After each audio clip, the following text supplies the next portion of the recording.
What's up guys, it's Gever here today, and today I'm here to bring you guys my anti-meta rogue deck, and I'm not joking when I say it is the best, like in the title. I do believe this is the best anti-meta rogue deck for this festival, which is the NR festival currently going on. Now at the time it is, we're about halfway through, so there's about 6 days left, so you still have plenty of time to get some wins in if you haven't started. This might be a deck you might like. And here on the screen you guys are going to see some of the cards that I have put up here for, just to show you an example. We will be coming back to these here in a second, but these are the 7 main cards for this deck, and you do want to have pretty much 3 of each of these. It's a little bit interchangeable, but these are the cards that basically get you your wins in this deck. So without that, let's get into the deck profile. We do have a 43 card deck, which we run just because we have triple card D, one of my favorite cards from back in the day.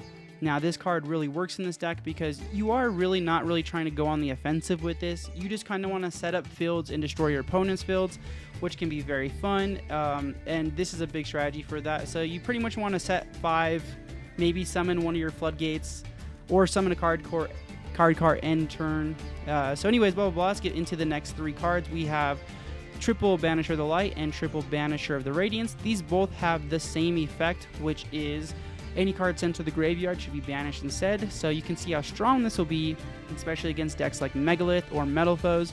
If you can open up this or even Banisher of the Light with some protection in the back row, summon it, your opponent's going to have to decide, do they want to get rid of half of their resources just to destroy this? And that's why this deck is so fun. Now the next monsters we have are basically the same thing like the other 2. They both are very similar and they have the same purpose, which is Marshmallow and Spirit Reaper, both kind of self-explanatory. They can't be destroyed by battle, so your opponent is going to have another issue getting over that. And let's go into the spells and traps. Basically, like I said, that's the monsters first.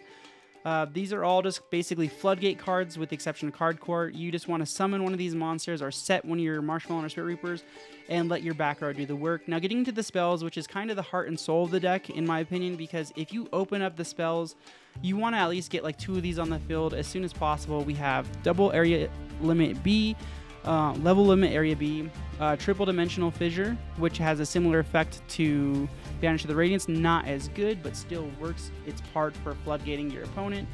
And my favorite card of the deck, which is Cauldron of the Old Man. This card is absolutely busted for an NR festival because there's not that much back row removal. Some decks can get away with it, but not too much. You'll see in this, I do play about 3 Megalith decks in these replays I'll be showing you.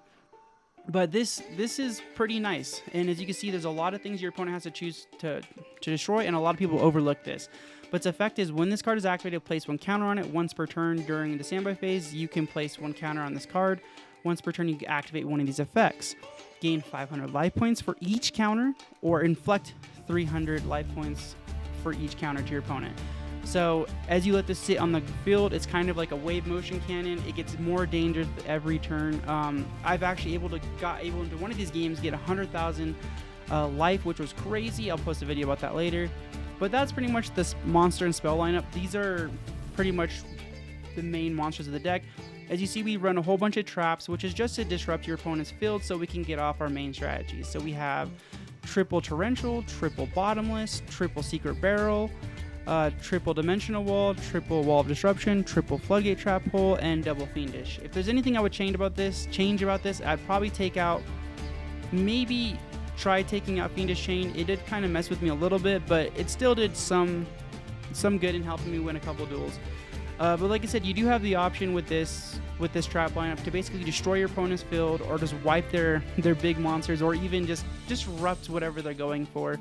And that's what these are good for. But the main win condition is the effect damage, which is Secret Barrel. Because you're going to have so many floodgates on the field, your opponent's going to be flooding with extra cards in their hand, field, and just basically sitting there waiting to die, whether it's going to be for Secret Barrel or Cauldron of the Old Man. And if they do get through you, you still have Dimensional Wall for the damage.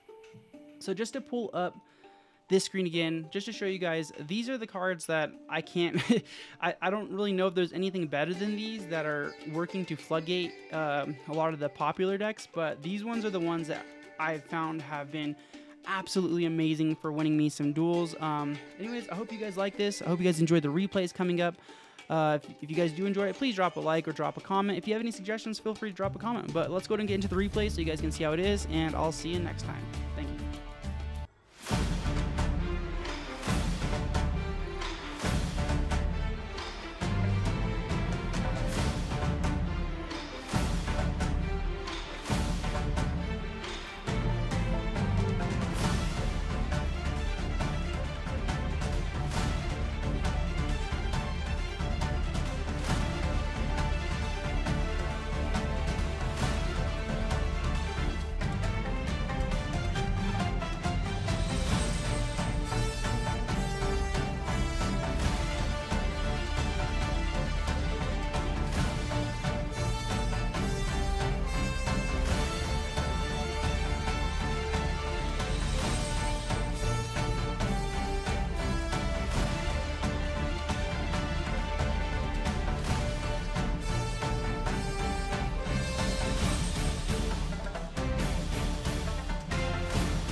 Bye.